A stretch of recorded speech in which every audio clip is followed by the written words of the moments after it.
Kami dari kelompok 7 melakukan pelaksanaan praktik kerja lapangan yang berlokasi di PT PP London Sumatera Indonesia Tbk Rambung Sialang Estate. London Sumatera Rambung Sialang Estate berlokasi di Kecamatan Serampah dan Seibanban, Kabupaten Serdang Bedagai, Provinsi Sumatera Utara, Indonesia. Lonsum Rambung Sialang Estate memiliki 7 divisi dengan masing-masing luas wilayah sebagai berikut dan total luas wilayah seluruhnya 4.871,88 hektar. Selama kegiatan praktik kerja lapangan, kami ditempatkan di Divisi 03 Panglong. Sebelum melakukan kegiatan, kami melaksanakan apel pagi bersama asisten lapangan, mandor, dan pekerja pada pukul 6 pagi sampai dengan selesai. Di minggu pertama hari pertama, kami mengikuti kegiatan weeding manual atau penyiangan gulma secara manual di areal land clearing. Setelah itu, dilakukan circling atau pembuatan lingkaran pada areal land clearing yang bertujuan untuk membersihkan gulma dalam lingkaran di area tertentu untuk penanaman Mucuna bracteata. Di hari selanjutnya, kami mengikuti kegiatan chemical weeding, yaitu penyemprotan herbisida pada gulma menggunakan sprayer untuk mengendalikan gulma secara efektif pada areal yang luas. Sprayer yang digunakan adalah sprayer punggung manual atau knapsack sprayer. Pembagian jalur penyemprotan dilakukan agar cakupan area merata tanpa tumpang tindih. Kami lanjut melakukan kegiatan pembibitan Mucuna bracteata. Tahapan sebelum penanaman adalah skarifikasi benih, yaitu pengguntingan ujung. Benih digunting pada bagian ujung kulit biji menggunakan gunting kuku yang bertujuan untuk memecah dormansi benih, mempercepat penyerapan air, dan mempermudah proses perkecambahan. Selanjutnya disiapkan polybag yang telah diisi media tanam berupa tanah, kemudian polybag disusun dengan rapi di area persemaian.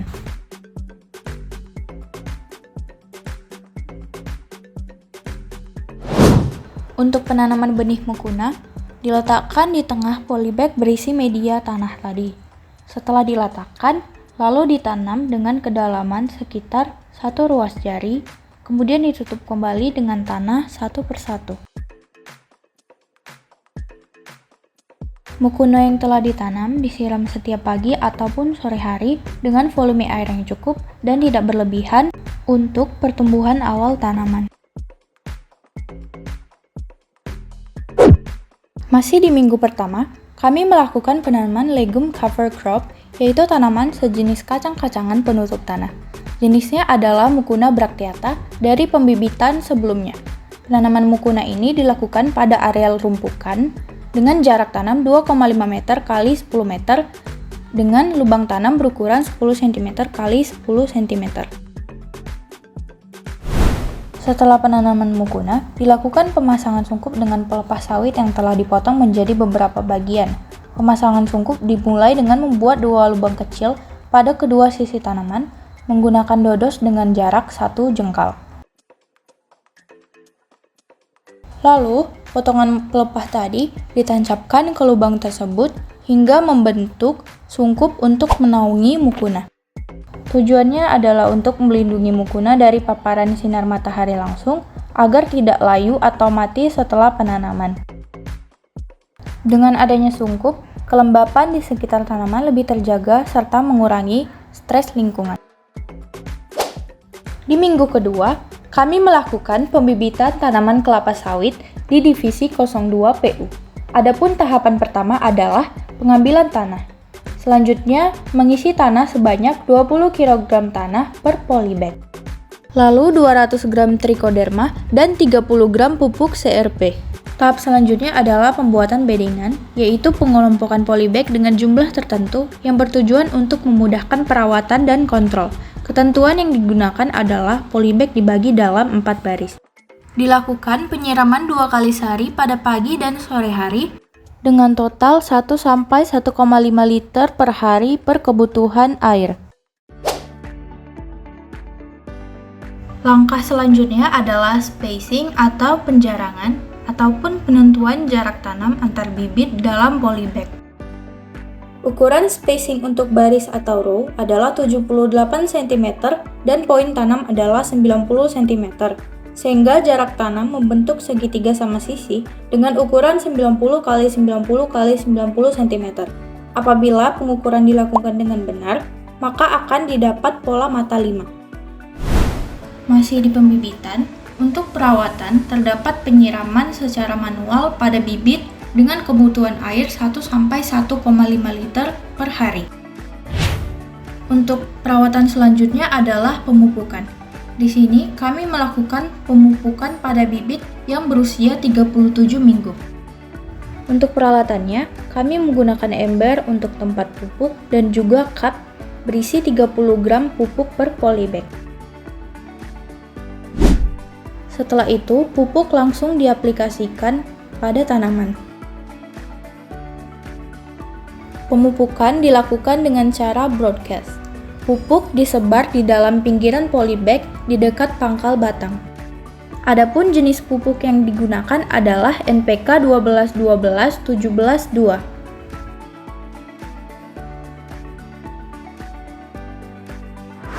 Kegiatan selanjutnya adalah weeding in polybag, yaitu mencabuti gulma yang tumbuh di sekitar polybag. Masih di minggu kedua, kami berada di lokasi TBM, yaitu di divisi 06 PK. Untuk tanaman belum menghasilkan, diberikan kompos berupa limbah padat yang dihasilkan dari proses pengolahan pabrik kelapa sawit dengan cara dijadikan mulsa. Kebutuhan kompos dari janjangan kosong adalah 150 kg per pokok. Selanjutnya adalah membuat bendungan air yang berfungsi untuk menjaga ketersediaan air untuk memenuhi kebutuhan air pada TBM. Untuk perawatan TBM selanjutnya adalah pengendalian hama Oryctes rhinoceros, yaitu pengaplikasian Marshall dengan dosis 10 gram per pokok setiap 30 hari sekali.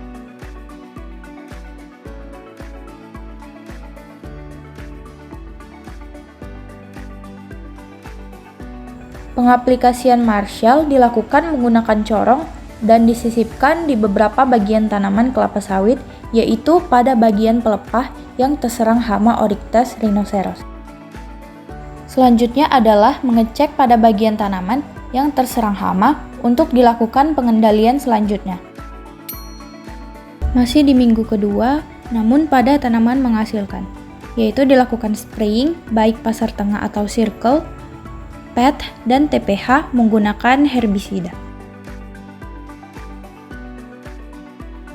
Spraying dilakukan menggunakan knapjack sprayer dan peralatan APD untuk mencegah terkena bahan kimia. Spraying bertujuan untuk membasmi gulma seperti Autocloa nodosa dan Rivina hunulis. Kegiatan di TM selanjutnya adalah sensus hama. Sampel diambil dengan cara memotong pelepah, lalu diamati gejala serangan dari hama yang menyerang tanaman kelapa sawit. Dilakukan penghitungan jumlah telur dan pupa yang masih hidup. Hama yang kami jumpai pada fase pupa adalah Crematopsis pendula atau ulat kantong, berupa gejala serangan daun berlubang, daun mengering seperti terbakar terutama pada bagian bawah tajuk. Selanjutnya dilakukan pengecekan di bagian tanah dekat pokok. Kami menemukan hama ulat api Cetotosea asigna. Ulat api yang kami temukan berada pada fase pupa. Pada minggu ketiga dilakukan perawatan tanaman menghasilkan, yaitu pruning. Pruning adalah mengurangi jumlah pelepah yang kurang produktif agar tidak mengganggu proses fotosintesis pada daun dan mempermudah proses panen. Tujuan lain dari pruning adalah mencegah brondolan tersangkut pada ketiak pohon, kebersihan tanaman, dan mempermudah kontrol pada tanaman muda. Selanjutnya adalah penyusunan pelepah. Terdapat batasan yang harus dijaga agar pertumbuhan tanaman tidak terganggu, yaitu pelepah dipotong serapat mungkin ke pohon sekitar 10 cm. Untuk penyusunan pelepah harus rapi dan terpisah antara pangkal pelepah dan daun. Pelepah dipotong, setelah itu dikumpulkan di gawangan mati.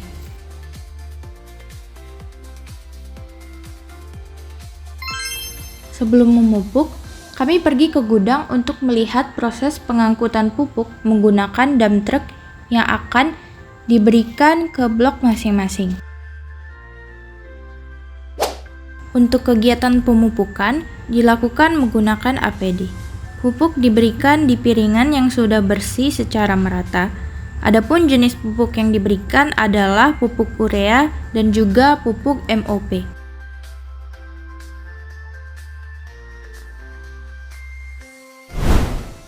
Minggu ketiga adalah kegiatan panen. Sebelum panen, kami melakukan kegiatan sensus KBM. Sensus KBM dilakukan 1 hari sebelum kegiatan panen. Caranya adalah menghitung janjang yang dapat dipanen pada suatu areal TM. Kriteria buah matang adalah jika 3 brondol yang terjatuh di piringan dihitung 1 buah matang. Selanjutnya adalah kegiatan panen. Kriteria buah yang dapat dipanen dapat dilihat melalui adanya 3 brondol yang terjatuh di piringan. Pada proses panen, wajib menggunakan APD. Dilakukan pemanenan dengan memotong pelepah penyangga buah menggunakan egrek.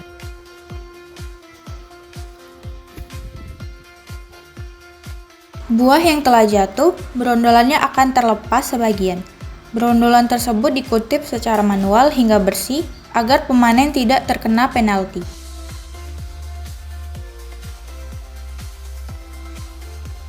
Buah yang telah dipanen diletakkan di pasar PET yang kemudian diangkut menggunakan angkong menuju TPH.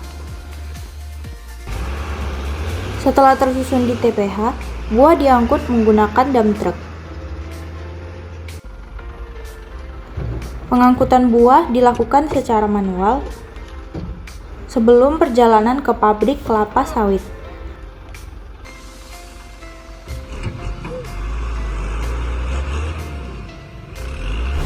Pada minggu terakhir, yaitu minggu keempat, kami berada di Bagerpang Palm Oil Mill milik Lonsum. Sebelum kegiatan sortasi dilakukan, truk berisi muatan TBS ditimbang di jembatan timbang untuk mengukur berat kendaraan beserta muatannya. Setelah penimbangan tersebut, dilakukan sortasi buah. Buah yang sudah lolos sortasi atau buah yang matang akan dimasukkan ke area penampungan atau loading ramp untuk menunggu proses selanjutnya. Proses sortasi yang baik akan mengurangi kontaminasi dari buah yang tidak berkualitas sehingga memaksimalkan produksi minyak sawit dengan rendemen minyak yang tinggi. Untuk pengkategorian buah, yang pertama adalah buah mentah atau unripe. Buah mentah dikategorikan tidak ada fraksi membrondol, umumnya berwarna hitam. Persentase standar untuk buah mentah adalah 0%. Yang kedua adalah buah matang atau ripe. Kriteria buah matang adalah brondolan yang lepas ada 3-50% per janjang. Untuk standarnya adalah 96%. Dan yang ketiga ada buah overripe atau buah terlalu masak, merupakan buah yang sudah melewati masa kematangan dengan 50-90% brondol terluar lepas dari janjang. Untuk standarnya adalah 4%. Dan yang keempat adalah janjang kosong atau buah busuk yang disebut sebagai empty bunch, yang merupakan buah yang tidak layak karena terdapat lebih dari 90% brondolan terlepas. Untuk standar buahnya adalah 0%. Akhir kata, kami mengucapkan terima kasih yang sebesarnya untuk asisten lapangan kami Bapak Waldrin Manalu, para mandor divisi 03 Panglong, Bapak manajer Pak Syahrudi Sagala, dosen pembimbing lapangan kami, Ibu Sabrina dan Pak Lutfi yang turut hadir dalam supervisi, serta pekerja dan staf yang sudah menerima dan membimbing praktik kerja lapangan kami selama ini. Lihat kita, Nissan